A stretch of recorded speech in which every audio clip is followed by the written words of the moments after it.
Hello, everyone. I'm Rami. You've probably seen me around here a few times, but we're joined with Sam today. Sam has been working on some really cool stuff with us. He's kind of representing an open source community called Photon Vision, which services the First Robotics community. So before we get started, Sam, would you give us a quick overview on what First Robotics is and then how Photon Vision fits in? Yeah, of course, Rami. So, as Rami said, I'm a part of Photon Vision, and what we do in First Robotics is computer vision. So, the First Robotics competition is a competition in which students design robots to complete a challenge, and it changes every year. And so, that challenge might be shooting basketballs into a hoop, or picking up cubes and placing them on different platforms and shelves. And as part of that challenge, teams need to localize their robot, and they also need to look around the field and determine where those different basketballs or cubes might be. We allow teams to do that by using AprilTags, which is a QR code, like this one right here. Oops, sorry about that. Or by using object detection. And we use object detection through YOLO, you only look once. Perfect. Thanks, Sam. Yeah, so this has been really cool. I know we've had other people from the program on before talking about like some of the cool projects they've done with different hardware that we have, but this one is really exciting because it services so many students and is directly related to the competition. So, do you want to show us what you've been working on, Sam? Yeah, of course. So if you can pull up the screen share.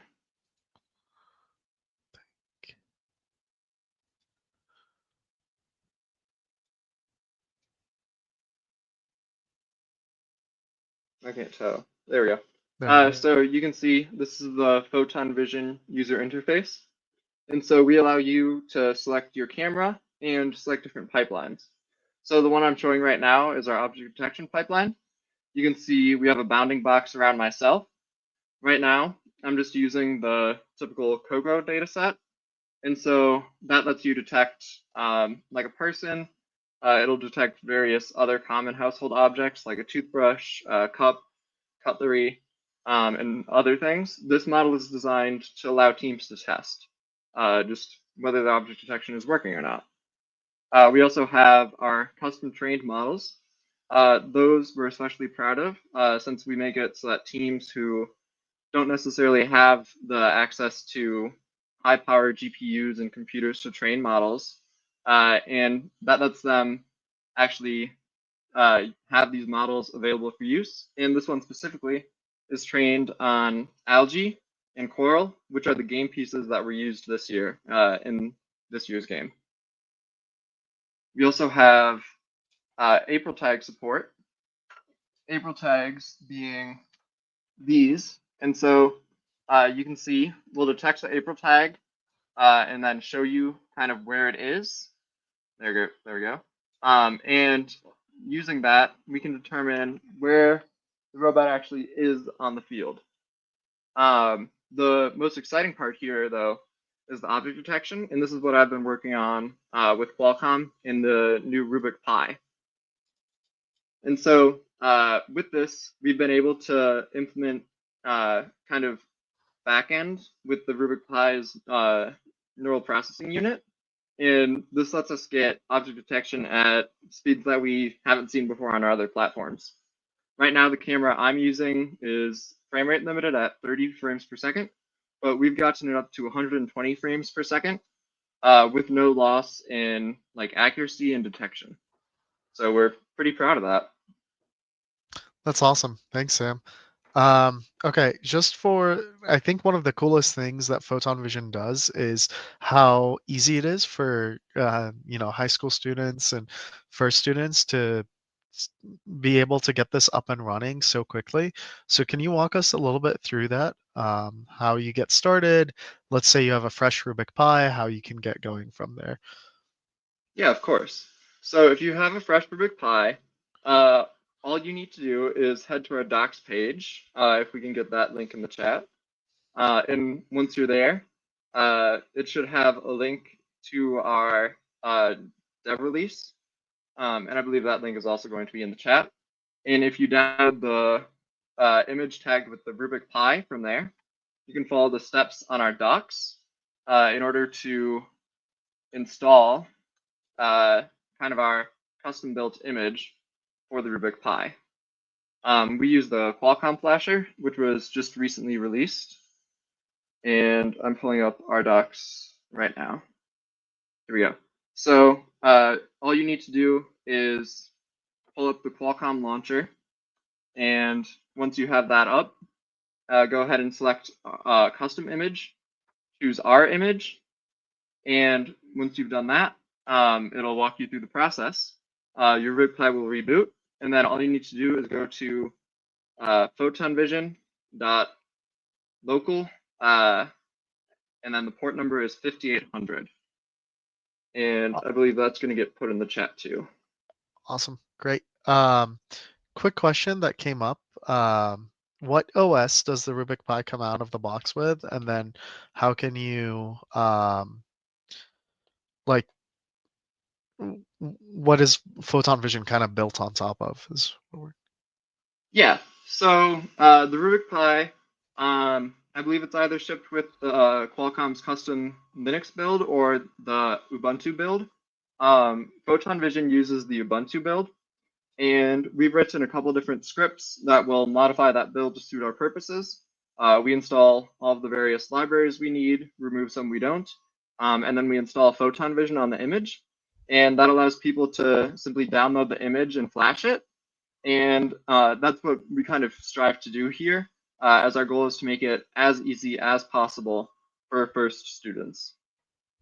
Awesome. Thanks, Sam. Of course. Anything?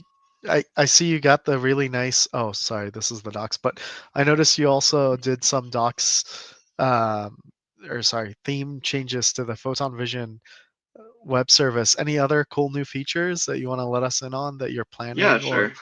So as you can see, we now have a dark mode. We have, if you go over to the settings tab, we have the ability to set custom colors. So if you want to change your background to be, say, green, doesn't look great, but you could do it. We have kind of our custom model management system here. And this is really nice because if you're trying to test a new model and you've trained your own, it's super simple to import a model. All you have to do is upload the model file and then fill in the labels and other metadata. We're particularly happy that we're going to be having on-device pose estimation as well. And so what that means is, as we see all the various AprilTags on the field, we have this long list here of where all the different AprilTags are. And we can use this to determine where the robot is on the field and then report back to the main robot controller so that all of that math and computationally intense work is done on the coprocessor and on the RUBIK Pi. Awesome. Great. I know you guys are working on some cool orientation for object too. Any teasers on that or? Yeah, so I don't have working build running right now. I have something else deployed, but we're working on oriented bounding boxes. We hope to have that done sometime soon. And for those of you who don't know, oriented bounding boxes, if you look right here, you can see it's just a simple square. It's moving as my hands move. It's just a simple square around my face. But an oriented bounding box is actually going to be rotated. And so it'll be specifically aligned to whatever the object is. And that means that we can actually do 3D pose estimation. So we can tell you how far away it is from you in the X, Y, and Z dimensions, instead of just being able to give you the pitch, yaw, skew, etc. We already support that for AprilTags. As you can see, if you look over at the little targets field there. But this is something we're working on for object detection, and we hope to have it done sometime soon. Awesome. Thank you so much, Sam. It looks like we have a question from the Discord. Are inferences happening on the NPU or CPU? You want to take that? Yeah.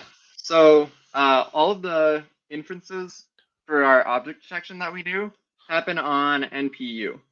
So I'll send a link that can get put in the chat. Everything that we do with the object detection happens in some C++ code. And so what we do there is we send the OpenCV mat, which is basically the picture, to our C++ code. And then that C++ code uses the Qualcomm TensorFlow Lite delegate, sorry, to go ahead and run our YOLO model, and then using our CV map that we sent on the NPU, and then we feed the results back to here. Awesome, thanks. Yeah, of course. If there are any other questions, we'd love to hear them. If not, we can kind of end early. It's been a very quick one, but I'm really excited about this effort, and we wanted to share with everyone. I'm hoping. I know like First is so big that somebody knows somebody who has kids who are in First. So I'm excited to see how this gets it's pushed out, and I'm really excited to see like students starting to use this more often on the Rubik Pi. So which is for context for the Qualcomm, like for people more familiar with the Qualcomm IoT end of the space, the Rubik Pi is the QCS 6490 chipset, which makes it kind of it's like a fairly inexpensive chipset that works super well for this application. Yeah, and if anybody went ahead and tried to install Photon Vision on their Rubik Pi, we'd love to see how you did it. Sounds great. Thanks, Sam. Any other questions? We'll Yeah. give them like a minute and then we can probably end early.